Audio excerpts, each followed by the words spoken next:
साथियों नमस्कार।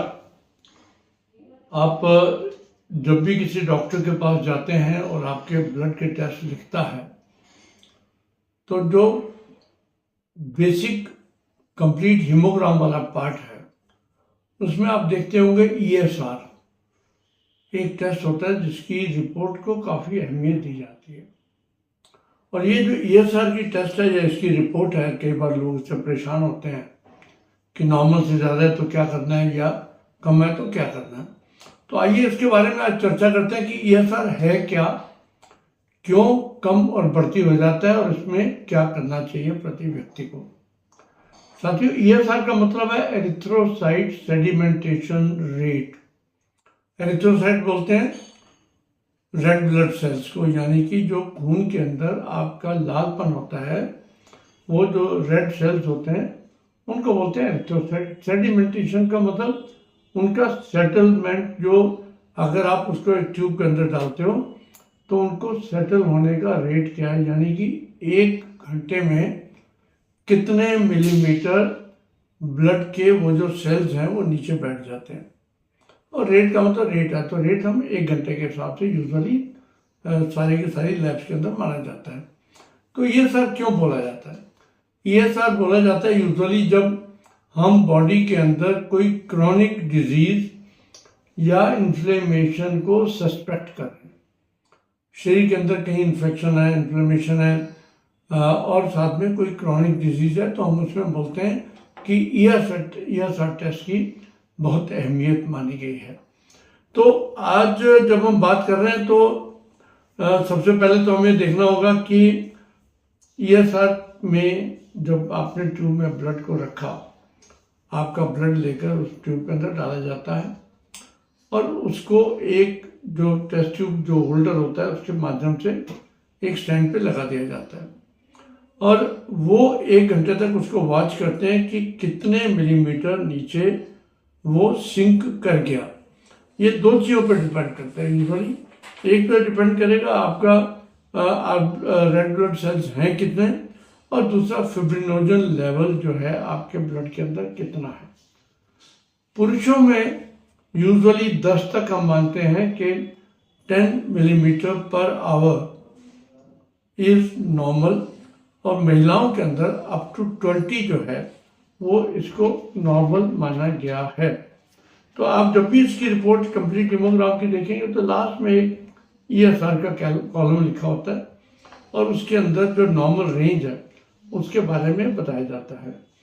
तो ये स्पीड जब बनती है, स्पीड जब जिस तरीके से ये आपका ब्लड के वो जो नीचे वाला सेडिमेंट होता है वो डिटर्मिन होती है आपकी इन्फ्लेमेशन की लेवल से। तो ये जो इन्फ्लेमेशन अगर ज़्यादा है, बहुत क्रॉनिक है, तो बहुत ज़्यादा ESR होता है। तो ये जो मॉनिटरिंग है इसको कई बार हम रिपीट करते हैं बार बार, ये देखने के लिए कि आया कि आपकी ESR आगे से बढ़ा है या कम हुआ है। तो ये आज हम बात करें कि किन किन कंडीशंस के अंदर आपकी ESR का लेवल जो है वो बढ़ा होता है। जैसे कि हमने इन्फेक्शंस की बात करी, तो आर्थराइटिस, जिन लोगों को क्रॉनिक जोड़ों में दर्द रहता है या पोली आर्थराइटिस है, उन लोगों के अंदर ये ज़्यादा बढ़ा होता है। सिस्टमिक वेस्कुलाइटिस है, पोलीमाइल्जिया, जिनके जोड़ों के अंदर के साथ साथ आपके मांसपेशियों में दर्द होता है, उनमें भी ESR बढ़ेगा। पेट की कई बीमारियां जिसमें फैटी लिवर है या इन्फ्लेमेटरी बाउल डिजीज है उसके अंदर बढ़ जाता है। किडनी की डिजीज, गुर्दों की, जिसमें कि रीनल फेलियर हम एक बहुत महत्वपूर्ण चीज़ मानते हैं, जब ये होती है तो उसमें भी आपका ESR बढ़ेगा। रूमेटॉइड आर्थराइटिस, हार्ट डिजीजेज हैं कई जो आपके जो ESR है उसको बढ़ाते हैं।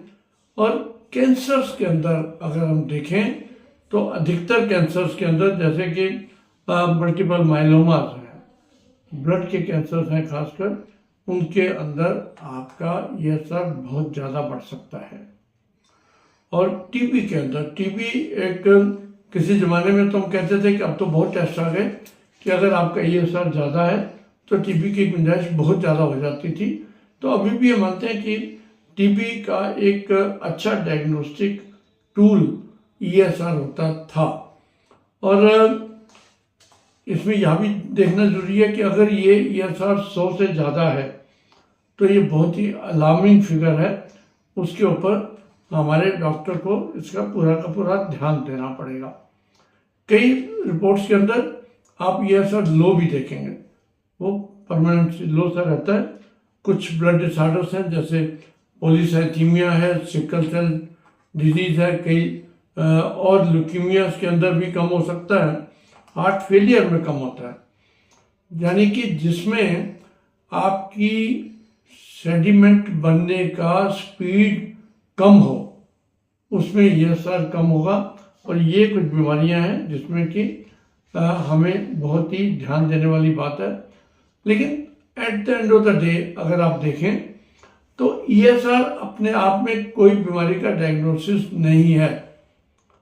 ईएसआर एक आपको इंडिकेशन देता है कि आपको आगे उस पेशेंट की और टेस्ट कराकर पूरा का पूरा बॉडी का चेकअप करवाकर या जो भी इसकी ज़रूरत है सीटी स्कैन की या कुछ भी, वो उसकी ज़रूरत को बताता है कि अगर आपका ईएसआर ज़्यादा है तो इसका मतलब उसको वर्कअप ज़्यादा करना पड़ेगा उस पेशेंट के लिए और उस पेशेंट की प्रॉपर डायग्नोसिस तभी होगी। और उसी हिसाब से ईएसआर कम करने की कोई दवाई नहीं है। ईएसआर को कम करने के लिए कुछ लोग एंटीबायोटिक्स या स्टेरॉइड शुरू करते हैं।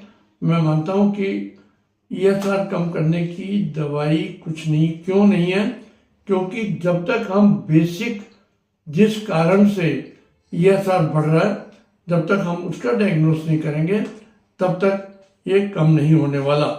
और अगर ये रिजल्ट्स नॉर्मल नहीं है तो इसका मतलब ये नहीं है कि कोई ना कोई बहुत ही भयानक बीमारी है। कई बार एजिंग के अंदर उम्र के हिसाब से, कई बार जो लोग मोटे होते हैं ओबेसिटी के हिसाब से, कई बार अल्कोहल वाले लोगों में या स्मोकर्स के अंदर भी कंसिस्टेंटली ईएसआर ज़्यादा हो सकता है। तो साथियों, ईएसआर एक बहुत इम्पोर्टेंट टेस्ट है लेकिन कंफर्मेटरी किसी भी चीज़ का नहीं है। इन चीज़ों को हमें बहुत ही ध्यान रखना पड़ेगा। इसलिए कई बार हम इसको रिपीट करवाते रहते हैं महीने बाद, 2 महीने बाद, ये देखने के लिए कि कहीं पर इसका अगर ये स्पीड से बढ़ रहा है तो इसका मतलब कहीं ना कहीं आपके शरीर के अंदर कोई ना कोई एक बड़ी बीमारी है जिसको हम डायग्नोस करेंगे। साथियों, ये ईएसआर वाली रिपोर्ट आप सबके लिए एक बहुत ही इम्पोर्टेंट होनी चाहिए। आओ हम इसको देखें, समझें और शेयर करें ताकि हम लोगों को भी इसका ज्ञान प्राप्त हो। बहुत बहुत धन्यवाद। नमस्कार।